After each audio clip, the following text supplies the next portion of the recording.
Le banquet de Platon suite. Alors Éryximach prit la parole. Qu'allons-nous faire à présent, Alcibiade? Allons-nous rester assis?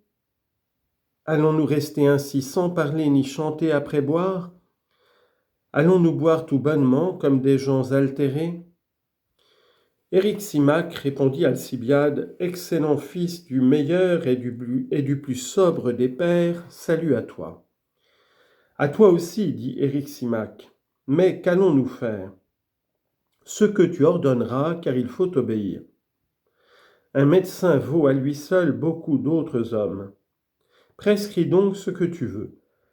Écoute, dit Éryximach, nous avions décidé, avant ton arrivée, que chacun à son tour, en commençant par la droite, parlerait sur l'amour et ferait le plus beau discours possible à sa louange. Or, nous avons tous pris la parole. Quant à toi, puisque tu n'as rien dit et que tu viens de boire, il est juste que tu l'apprennes, après quoi tu commanderas à Socrate ce que tu voudras, et Socrate à son voisin de droite, et ainsi de suite.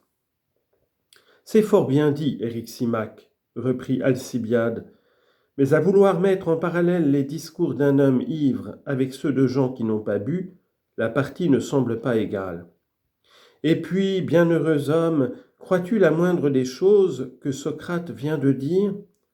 Ne sais-tu pas que c'est tout le contraire qui est vrai? Si en effet je loue quelqu'un en sa présence, soit Dieu, soit homme autre que lui, il ne se tiendra pas de me battre. Parle mieux, dit Socrate. Par Poséidon, replie Alcibiade, ne dis rien là contre, car je n'en louerai pas d'autre que toi en ta présence. Eh bien, dit Éryximach, fais comme tu l'entendras, loue Socrate. Que dis-tu? Reprit Alcibiade. Est-ce bien ton avis, Éryximach? Tomberai-je sur cet homme pour me venger devant vous? Ah, l'ami, dit Socrate, quelle est ton intention? Vas-tu faire de moi un éloge dérisoire? Que veux-tu faire? Dire la vérité, vois si tu m'y autorises. La vérité. Je te permets et te requiers de la dire. Tout de suite, dit Alcibiade. Pour toi, voici à quoi je t'engage.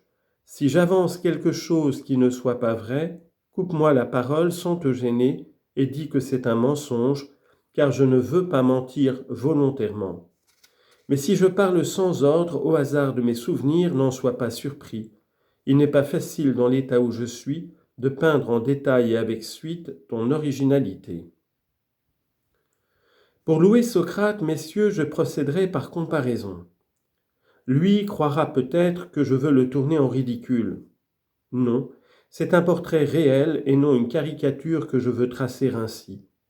Je dis donc qu'il ressemble tout à fait à ces silènes qu'on voit exposées dans les ateliers des statuaires et que l'artiste a représentées avec des syringes et des flûtes à la main. Si on les ouvre en deux, on voit qu'ils renferment à l'intérieur des statues de Dieu. Je soutiens aussi qu'il ressemble au satyre Marsyas. Que tu ressembles de figure à ces demi-dieux Socrate, c'est ce que toi-même tu ne saurais contester. Mais que tu leur ressembles aussi pour le reste, c'est ce que je vais prouver. Tu es moqueur, n'est-ce pas? Si tu n'en conviens pas, je produirai des témoins. Mais je ne suis pas joueur de flûte, diras-tu. Si tu l'es, et beaucoup plus merveilleux que Marsyas. Il charmait les hommes par l'effet des sons que sa bouche tirait des instruments. Et on les charme encore quand on joue ces mélodies, car les airs que jouait Olympos sont, suivant moi, de Marsyas son maître. En tout cas, qu'ils soient joués par un grand artiste ou par une méchante joueuse de flûte, ces airs ont seuls le pouvoir d'enchanter les cœurs, et parce qu'ils sont divins, ils font reconnaître ceux qui ont besoin des dieux et des initiations. La seule différence qu'il y ait entre vous, c'est que tu en fais tout autant sans instrument par de simples paroles.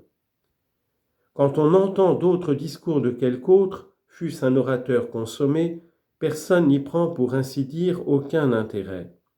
Mais quand c'est toi qu'on entend ou qu'un autre rapporte tes discours, si médiocre que soit le rapporteur, tous, femmes, hommes faits, jeunes garçons, nous sommes saisis et ravis. Pour moi, mes amis, si je ne devais vous sembler tout à fait ivre, je prendrais les dieux à témoin de l'impression que ces discours ont produite et produisent toujours sur moi. Quand je l'entends, mon cœur palpite plus fort que celui des corybantes. Ces discours font jaillir les larmes de mes yeux, et je vois force gens qui éprouvent les mêmes émotions. En écoutant Périclès et d'autres grands orateurs, j'ai souvent pensé qu'ils parlaient bien, mais je ne ressentais pas d'émotion pareille. Mon cœur n'était pas troublé, et je ne m'indignais pas d'avoir une âme d'esclave. Mais ce nouveau Marsyas m'a souvent mis dans des dispositions telles que je trouvais insupportable la vie que je menais. Tu ne diras pas, Socrate, que cela n'est pas vrai. Et encore maintenant, je sens bien que, si je voulais prêter l'oreille à ces discours, je n'y résisterais pas, j'éprouverais les mêmes émotions, car il me force d'avouer qu'étant moi-même imparfait en bien des choses, je me néglige moi-même pour m'occuper des affaires des Athéniens. Aussi je suis forcé de me boucher les oreilles comme devant les sirènes pour le quitter et le fuir, si je ne veux pas rester là, assis près de lui, jusqu'à ma vieillesse. J'éprouve devant lui seul un sentiment qu'on ne croirait pas trouver en moi, celui d'avoir honte devant quelqu'un. Il est le seul devant qui je rougisse. Je sens bien l'impossibilité de contester qu'il ne faille faire ce qu'il ordonne, mais quand je l'ai quitté, je sens aussi que l'ambition des honneurs populaires reprend le dessus. Aussi je le fuis comme un esclave marron, et quand je le vois, je rougis de mes aveux passés, et souvent je voudrais qu'il ne fût pas au monde.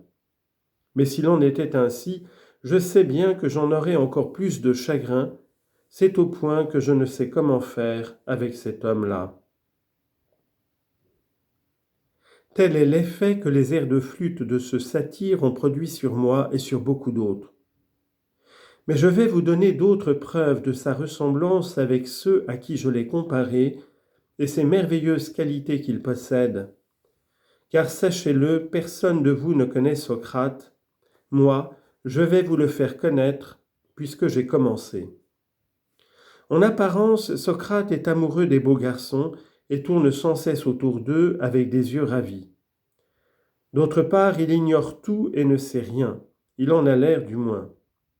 Cela n'est-il pas d'un Silène ? Tout à fait. Ce sont en effet des dehors sous lesquels il se cache comme le Silène sculpté. Mais si vous l'ouvrez, mes chers convives, de quelle sagesse vous le trouverez rempli. Sachez que la beauté d'un homme est son moindre souci, il la dédaigne à un point qu'on ne peut se figurer, comme aussi la richesse et tous les autres avantages que le vulgaire estime. Il juge que tous ces biens n'ont aucune valeur et nous regarde comme rien, je vous l'assure. Il passe toute sa vie à railler et à plaisanter avec les gens. Mais quand il est sérieux et qu'il s'ouvre, je ne sais si quelqu'un a vu les beautés qui sont en lui, mais je les ai vues moi, et elles m'ont paru si divines, si éclatantes, si belles, si merveilleuses, qu'il n'y a point moyen de résister à ses volontés.